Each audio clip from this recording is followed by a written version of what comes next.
Yo, what is up, guys? Del Boy here, aka Blue Collar Sports TV. Hopefully, you guys are doing well. If you're new here, smash that like, hit subscribe, all of that good stuff. So, bit of a random post-fight review. A cruiserweight fight that just went down in Lagos, Nigeria. The reason I'm staying up for it, or I've stayed up for it, is because I do have tomorrow off work. So, what not better way to spend that evening off than to watch a random cruiserweight fight in Lagos, Nigeria. That fight was between Marcus Browne, a former light heavyweight contender, and perennial fringe cruiserweight contender, Brandon Glanton. Going into this fight, for whatever reason, I actually held some intrigue about it, to see whether Marcus Browne could bridge that gap and beat like a fringe level cruiserweight, a fringe contender at cruiserweight. But the answer to that was a resounding no. He ultimately couldn't deal with the physicality of Brandon Glanton. He couldn't deal with that pressure, the weight of Brandon Glanton, just the heavier handed shots. And he was ground down really he was ground down to submission ultimately. First 2 to 3 rounds, Marcus Browne actually started pretty well. He was throwing punches in bunches. At times he was moving, and at times he was sitting in the pocket. Whenever there was a bit of space, Marcus Browne would throw these kind of like shoe shine combinations out of that southpaw stance. 2, 3, 4 punch combinations, looked flashy. Shots were getting through to body and head, although pretty much immediately Marcus Browne in this fight initiated low blows. I'll get onto that in a bit. But, he was landing the combinations early on.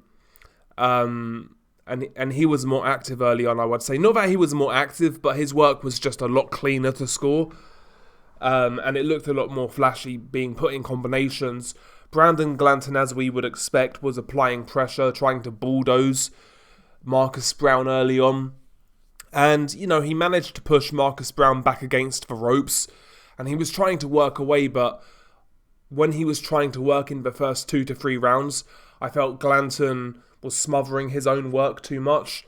And actually, when there was a bit of space on the inside, Browne was actually beating Glanton to the punch. Some good uppercuts through the middle to counter sort of Glanton's wide sort of looping shots. But you could tell early on, despite Browne starting well, he was having to expend a lot of energy to keep Marcus Browne, to fight with Marcus Browne basically, despite him having the better technique early on, better speed as well, better athleticism. After the 3rd round, it was really one-way traffic. In the 4th round, Marcus Browne was kind of caught with a couple of jump-in left hooks, short left hooks from Brandon Glanton. I felt those shots hurt Marcus Browne. At this point in time, the smothering of Glanton actually worked to his advantage. I felt he was really tiring out Marcus Browne. Glanton's a big, heavy-set guy, and Marcus Browne really struggled with that physicality. On top of that, those clubbing shots of Glanton were becoming that bit more effective. Glanton was getting better head positioning to work angles for those hooks to the body and even hooks upstairs. Got better positioning on the inside, wasn't smothering his work quite as much. He was still guilty of it, but he was landing a lot more effectively. And at this point in time, it was like Marcus Browne had already kind of gone into survival mode, like he was fighting to keep to keep Brandon Glanton off of him, more so than trying to get a foothold in the fight. And it was typical Brandon Glanton if you've seen him fight. It was just kind of good, honest pressure, punches in bunches, although again, a lot of it was like kind of really sort of clubbing shots and some of it was smothered, but shots were still getting through. And Glanton was then starting to mix things up by round 5. He started to implement some more uppercuts, which were there for Glanton as this fight went on. As Marcus Browne would spend more time on the ropes, the uppercuts through the middle were landing. And round 5 was actually a really good round because Glanton had Marcus Browne hurt a couple of times. There was a moment when Browne came back and actually landed a really good combination. I think he might have slightly buzzed Glanton himself with a left hook. But again, that was like his final stand almost. You know, Glanton recovered straight away and basically resumed the pressure and finished the round by landing a really big shot that again appeared to, slightly buzz Marcus Browne. Browne came out for round 6, but again, Glanton was all over him, just pushing him back to the ropes, kind of nullifying Browne's offense, just based on his close proximity to Browne, really smothering him. And Browne's gas tank at this point had just gone. He really had nothing to keep Glanton honest.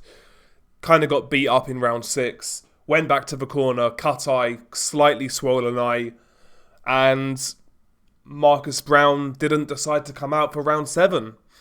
And that was really it, you know. Marcus Browne kind of summarises him really. He's always been kind of like an on-top fighter. He's got some nice speed, some good athleticism, some decent skills.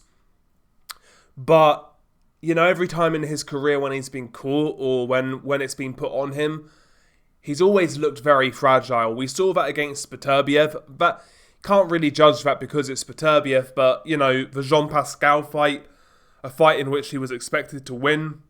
As soon as Pascal touched him a couple of times, he got dropped, and he kind of lost his head.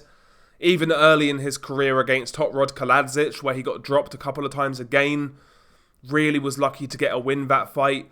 You know, he looks good until he doesn't, basically, Marcus Browne.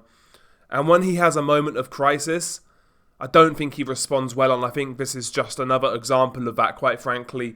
And, you know, this was an opportunity to kind of rebuild himself, I guess, to a degree. And, yeah, he shows that he doesn't have it at this level. Brandon Glanton, for all his faults, yes, he's very basic, but he's fit, he's strong, he's got desire, he's got strength. And ultimately, that was enough against Marcus Browne, you know? That was enough. At the cruiserweight weight class, that was enough, you know? Brandon Glanton is what he is, like I said. He's a fringe-level cruiserweight. But he's a decent enough fighter, you know? If you're not at a certain level, he'll beat you. And he beat Marcus Browne. Marcus Browne is not at that level at cruiserweight. He's not top 15 level. If you're not a top 15 level guy, Glanton is the type of guy to expose that. You know, because I think Glanton sits around maybe just outside the top 10 at cruiserweight, maybe 11 to 14 to 15, something like that. And if you're not in and around that level, he's going to expose you. And yeah, we saw that tonight, so it was what it was. It was a decent enough fight, I guess, but yeah. Marcus Browne just didn't have, he didn't have the minerals, really, to be honest with you. And on the low blows, yeah, Marcus Browne immediately in this fight led with low blows. Referee really didn't do much about it.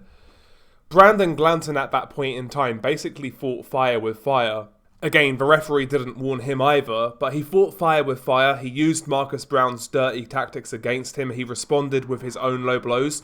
And from what I saw, when Glanton went low, it was mainly after Marcus Browne went low on him. And it's funny because Browne tried to initiate that sort of fight and he ends up quitting. So yeah, shout out to Brandon Glanton, I guess, yeah? Shout out to Brandon Glanton. But yeah, deserved the win, decent performance. And I guess he can move on now. So yeah, share your thoughts below. Beanie Guy Del Boy. Peace.